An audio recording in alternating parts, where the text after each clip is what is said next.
Bonjour, aujourd'hui c'est le 7 juin, bienvenue à notre méditation. Je voudrais méditer avec vous dans Luc chapitre 14 verset 33. Ainsi donc, quiconque d'entre vous ne renonce pas à tout ce qu'il possède ne peut être mon disciple.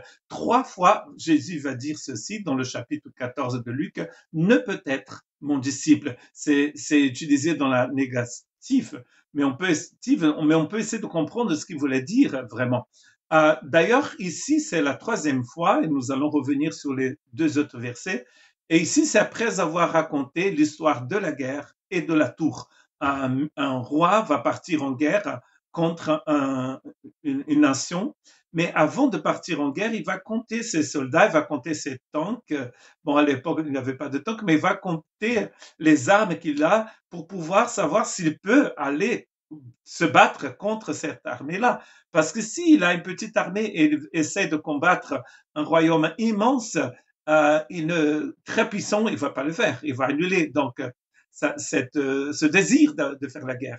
Et l'autre idée, c'est de la construction. Le royaume est comparé à la construction d'une tour. Et donc, il y a quelqu'un qui voudrait construire une tour, mais en fait, avant de construire la tour, il va essayer de voir s'il a le matériel qu'il faut, s'il a la main d'œuvre qu'il faut, s'il a l'argent qu'il faut pour finir la tour. Parce que sinon, il va être, en fait, les gens vont se moquer de lui parce qu'il va commencer une œuvre et il va pas pouvoir la finir. Et Jésus va comparer ça à le fait d'être son disciple. Donc, c'est pour dire que ça coûte d'être disciple du Christ.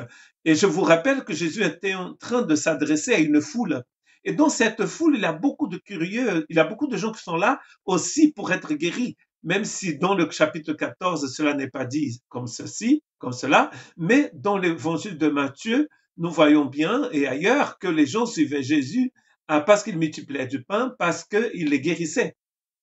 Et Jésus va dire, mais en fait, pour être mon disciple, il faut en fait renoncer à tout ce que vous possédez. Sinon, il ne peut pas. Et je suis allé regarder ce que ça veut dire ne peut pas.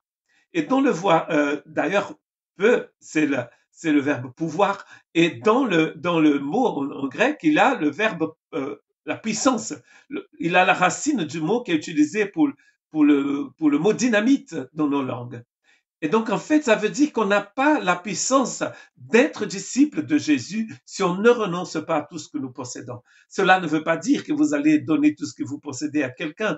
Finalement, c'est dans votre esprit, c'est dans votre tête. Vous pouvez toujours posséder des choses, mais ces choses-là ne sont pas pour vous, maman, comme on a vu dans un autre texte de Luc. C'est-à-dire que votre Dieu, c'est Dieu seul. Et vous pouvez avoir beaucoup d'argent, ou pas du tout. Vous pouvez avoir une maison au Pays Basque, ou pas du tout, ou juste dans le nord de la France, mais vous allez quand même suivre le Christ de la même manière. Et ce qui est intéressant, c'est qu'il dit ainsi donc, quiconque d'entre vous ne renonce pas à tout ce qu'il possède. Il a dit ça après avoir raconté l'histoire de l'armée, du roi qui a une armée et qui veut partir à la guerre, et aussi du monsieur qui veut construire une tour. Donc ça veut dire, qu'est-ce que ça veut dire d'ailleurs? Il faut calculer. Il faut calculer parce que le mot commun entre l'armée et en fait et la tour, c'est qu'ils ont dû calculer, ils ont dû considérer. D'ailleurs, le mot considérer veut dire calculer. Ils ont réfléchi bien. C'est-à-dire que c'est pas tiens, je vais être disciple de Jésus. Bien sûr que nous avons la grâce. C'est pas l'effort qui va nous aider, mais il a quand même il faut renoncer à quelque chose. Dans le livre de Galates, il a l'idée que nous avons été crucifiés avec Jésus. Galates 2:20, Paul dit j'ai été crucifié. Mais à la fin de l'épître de Paul aux Galates, il va dire aussi que nous devons crucifier la chair. Dieu l'a déjà crucifié, mais tous les jours, nous devons être d'accord avec ce que Dieu est en train de faire dans notre vie. Dans Luc 14:26, il dit si quelqu'un vient à moi sans préférer, donc on a déjà médité sur cela, mais à la fin de dire préférer son père, sa mère, ses frères, ses enfants, car Jésus est sa propre vie, on ne peut pas être disciple du Christ. On n'a pas la puissance d'être disciple du Christ si notre amour pour Dieu est partagé. Quand vous avez l'amour de Dieu, vous pouvez aimer tout le monde. Mais si vous aimez quelqu'un plus que vous n'aimez Dieu, d'ailleurs, c'est un peu compliqué. Comment peut-on aimer quelqu'un plus qu'on aime Dieu? Si Dieu ne vient pas, n'est pas le premier dans votre vie, vous n'allez pas pouvoir aimer les autres non plus comme il faut. Et d'ailleurs, vous ne pourrez jamais aimer votre ennemi. Parce que Jésus nous a dit que le disciple aime son ennemi et il prie pour lui.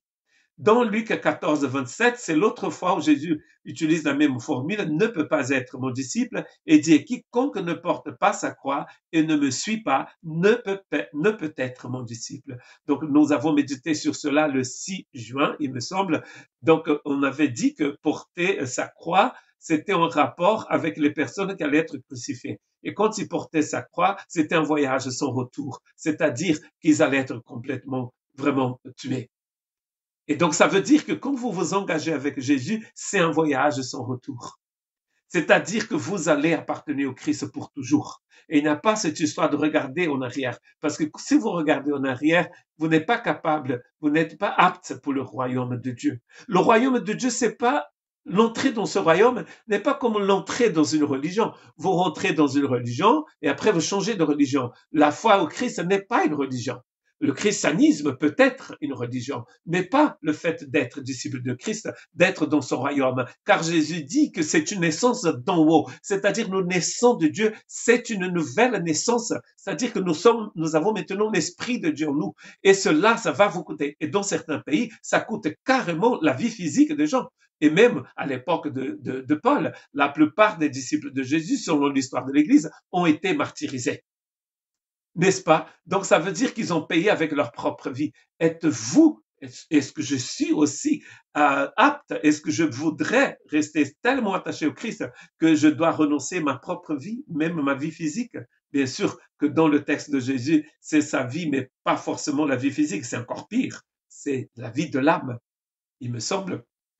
Donc, soyons prêts à être disciples du Christ coûte que coûte. Mais analysons bien que c'est pas souvent une partie de poker. Il va falloir dire la vérité, il va falloir renoncer au mensonge, il va falloir renoncer à la corruption et suivre le Christ.